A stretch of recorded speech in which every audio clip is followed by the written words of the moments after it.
Alright guys, we're back at it again out here in the garage. What I have behind me is the lower I've been working on for a while, porting. And on top I borrowed a lower from my friend Doug. It's bone stock. He pulled it off of a Mountaineer, and I'm going to use it to show you what I've done.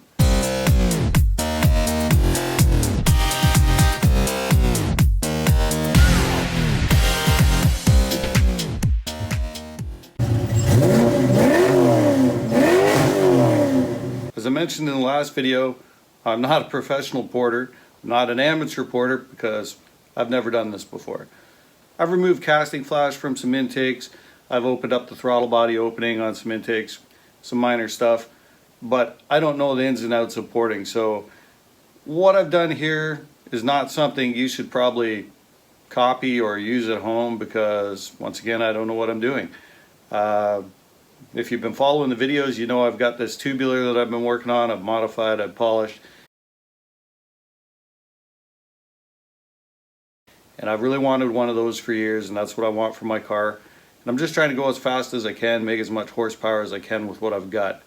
So I'm sure the key to that would be to send that lower to somebody and have it done professionally.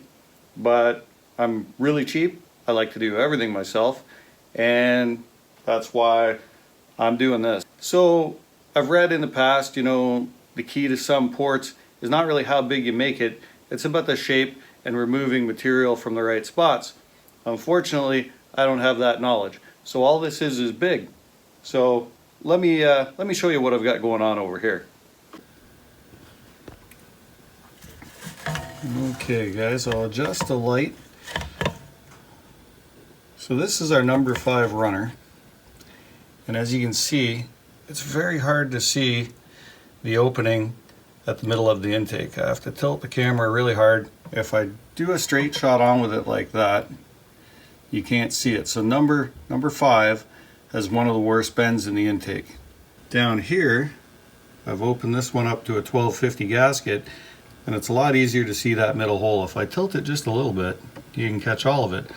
So number 5 is one of the worst runners in the Explorer intakes. So up here is number 6, and number 6 isn't near as bad as number 5, but straight on you can see it's got a bit of a corner. So if we drop down here to the number 6 I've been working on, it's quite a big difference. So there's our number 7 intake port. It's very hard to see that hole in the center. If I tilt the camera you can see it a little better. That's a straight on view right there. If we drop down to my number 7, you can see very easily how it's got a nice straight shot. So like I say, I don't know port wise, shape wise, what I've done, if it's good or bad, but it leads me to believe there is quite a bit of potential in these intakes if you know what you're doing. We'll flip our light around here. So there's number 8. Number 8's got a pretty nice straight shot in the stock lower. We'll drop down to mine. I'll push the light out of the way. Drop down to my number 8, and there it is. So really quite a large difference. So I've turned the intakes around, and this is our number 1 port. As you can see, it suffers from the same problem as number 5. I've got to tilt the camera way over here to give you a shot of that opening at the middle of the intake. If I drop it down to my number 1,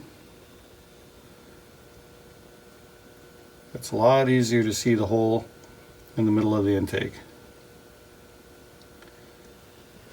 So there's a straight on shot of number 2. Not too bad of a port. And so if we drop it down to the number 2 that I've been working on, you can see how much bigger that is. So we'll move over to number 3. So there's our stock number 3. Straight on shot. Not too bad. So drop down to the number 3 I've been working on just for comparison. There it is there. And so here's a shot of our stock number 4 runner straight on. I'm going to drop down to the number 4 I've been working on. You can get an idea just of how big that became. Alright, so you can see just how big I got that intake. It's really quite a drastic difference. I'm really impressed with it. However, as I was saying before, it's not always how big you make the port. It's about knowing where to port shape. I don't know these things. I like to try and do things myself. If it doesn't work, we'll grab another lower. We can have it ported by somebody else, or maybe I'll try it again. One way or another though, we're going to find out. I'm going to bolt this to a car and we're going to see what it makes. Looking at it, I'm pretty optimistic. I think it'll do something.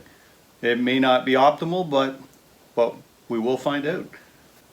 And so, you know, it could turn out to be a waste of time, but I enjoy looking for the parts. I enjoy modifying the parts, so why not give it a shot, right? So yeah, hopefully this will give us some better numbers towards our 300 horsepower goal, naturally aspirated with the BKM P heads and the tubular intake. And then after that, we'll figure out what to do from there on the silver car. So that's where I'm at with the intake. Lately I've been thinking about calling it the tunnel port tubular. I just like the name tunnel port, so this is the Altered Stangs tunnel port tubular. Good or bad? We'll find out.